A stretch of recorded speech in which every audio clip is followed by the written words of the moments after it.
They called him a prospect. They called him a wonder kid. They called him every label a hungry market can invent. But labels are cheap enough to be sold again next season. Hugo Ekitike's story is the kind that doesn't fit tidy boxes. It's messy, it's human, it's exactly the kind of story the footballing world loves to hype and then forget. This is not another scouting report. This is an attempt to understand how a player who flickers between phantom brilliance and frustrating inconsistency becomes a living argument about how we build and break forwards. This is about timing, context, patience, and the unpleasant arithmetic of modern football's transfer ledger. Ekitike's journey begins with the obvious: raw tools. He's tall. He moves with the urgency of youth and the awkward grace of a body still learning how to be lethal. He can accelerate into space. He can finish. He can unsettle a defense with a single run. Those things were always easy to measure. What's harder to measure is how a club uses them, or fails to. When his name first spread in France, scouts logged minutes, ran heat maps, and charted tendencies. He was a classic project forward, high ceiling, thin polish. Teams who buy projects are making bets on patience. Clubs who don't have patience tend to flip them into profit or discard. Ekitike's career reads like both a bet and a test of patience, for clubs, for managers, and for the player himself. The market noticed. PSG noticed. Newcastle, Villa, and others tracked him. The logic was simple. The modern game values a big, mobile striker who can stretch defenses, win aerial duels, and finish. He had the surface credentials. But remember, surface credentials are not a plan. They are an inventory. The first real problem with Ekitike was fit. Not talent, fit. Fit is a small word with heavy meaning. It means who plays around you, what the coach wants, the shape of the team, the defensive responsibilities asked of forwards, and the pace at which minutes are given. At PSG, he arrived as a teenager into a club that devours attention and eats development for breakfast. The squad is a gilded carousel, megastars, constant media orbit, and pressure that would make older players nervous. For a young forward, PSG is a place where one mistake becomes a story, and where the ladder to first-team minutes often requires stepping over veteran legs. So Ekitike, like many before him, became a loan commodity. Loan spells are not neutral. They are both escape hatches and exposure devices. A successful loan can prove readiness. A poor loan can puncture confidence. He moved, he scored, he showed glimpses, and critics quickly applied their default filter. Why hasn't he become the star he was meant to be? Here's the secret most pundits ignore. Growth isn't linear. Sometimes a striker's development looks like a staircase. Other times it looks like a broken escalator. The difference is how the club builds the environment the player needs. Does the manager give minutes consistently? Does the team's tactical skeleton support the forward's strengths? Are fullbacks asked to overlap, creating channels? Is the attacking midfielder's passing style compatible? Too many factors mean that a good player can still read like a problem. Ekitike's intermittent flashes were the problem and the proof. In one match, he'd look like a future international. In the next, lost and off the pace. Fans and pundits turned those swings into a narrative about character, about hunger, about whether the player could handle the pressure, but swings are often systems failing the player rather than the player failing the system. When Hugo is good, he's the kind of striker who triggers a defense's worst anxiety. He makes the near post dangerous. He times runs behind the line. He isolates center backs with his length. He can finish with a side-footed coolness, and he can bully his way to the second ball. Those are physical advantages you can't teach overnight. But the other side, how he uses his body, his first touch under pressure, his decisions inside the box, are coaching conversations. What frustrates coaches is not that he lacks ability. It's that the ability sometimes appears in ways that don't translate into goals.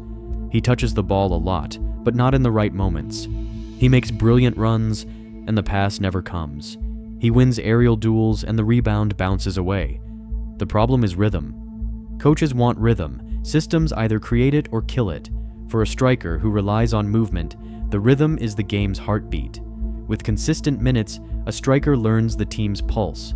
When midfielders will release, when fullbacks will overlap, when the pivot will draw out the center backs.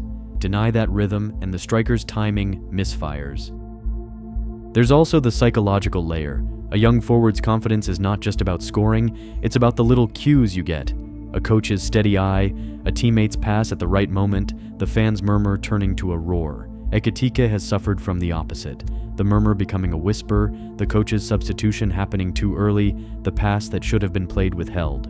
Football, at its cruelest, reduces player development to moments where the stakes are described as everything. Think about a single, all-too-common sequence. The team builds. The striker makes the blind run. The ball stops just a fraction late.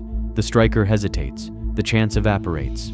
To viewers, this is a misread. To the striker, it's the moment when belief cracks a little. Multiply that by dozens of matches and you have a fragile mental rhythm. Now layer in tactical fit again. Which managers helped him and which did not? A coach who asked him to be an isolated target man on his own would probably be disappointed. A coach who structured overlaps, late runs, and fluid front lines could unlock him. The nuance is instructive. Ekitike is not a static center forward. He needs motion around him. He needs a partner who will occupy a vertical lane to open the space his runs attack. Some clubs forced him to be one thing, others let him be another. The clubs that forced him suffered. Those that adapted saw glimpses of the player he could become. That's not a condemnation of him. It's a critique of modern transfer fever. Buy the profile, hope the manager adapts. There's also a pattern in the way media stories get written about players like Hugo. One good game and they're a wonder kid. One bad training session and the same press writes that he's not tough enough. The volatility of public opinion is a ruinous climate for young players. But to be fair, Hugo gave critics quotes. He didn't always display the post-game composure of a veteran. Sometimes passion became headline fodder. Sometimes he argued in the wrong moment. The point is simple. Football's politics are a two-way street. The player's image can worsen public patience, but the environment's impatience also worsens the player's image. It's a feedback loop. We need to talk about specific football reasons he sometimes struggles. First touch, decision-making under pressure, and positional discipline. First touch is underrated. A striker who receives cushioned passes while the defense is closing down needs to make a fractional adjustment to create space. If that fraction is missing, the moment collapses. Decision-making under pressure is also trainable. It's about defaults. What to do when the pass is not perfect. Does the striker check his run, create an angle, or take a touch into traffic? Those micro-choices compound. Positional discipline is trickier because it feels like a limitation on creativity. Coaches ask forwards to hold positions to free space for the wing or to stagger runs so the goalkeeper commits. Ekitike's instinct is often to react and attack. Coaching sometimes asks him to be anticipatory and patient. Those are different mental muscles. So, what does unlocking Ekitike look like? It looks less like editing his personality and more like structural change. First, consistent minutes, not sporadic 20-minute cameos. A forward only builds rhythm if he plays games that matter in sequence. 3 starts in a row do more for a young striker than 15 substitute appearances across 3 months. Second, a tactical skeleton that supports his runs. Overlapping fullbacks, midfielders who can carry and then release. A striker partner who isn't a passive block. The idea is to build predictable, repeatable sequences where a striker's timing can flourish. Third, targeted coaching on first touch and finishing under pressure. You can't teach instinct in a week, but you can train the micro skills that convert instinct into consistent output. Fourth, psychological support. Not social media filters or PR, but real sports psychologists and mentors who understand how to manage young players in a high-pressure spotlight. There's a structural lesson here for clubs. We fetishize early payoff. We list the trophies and ignore the messy, slow art of player development. Buying a young forward should be a 2-part project. Transfer plus integration plan. The purchase is only the first act. The second, less glamorous, is providing environment. Take 2 clubs side by side. One buys a 19-year-old striker and gives him a clear role.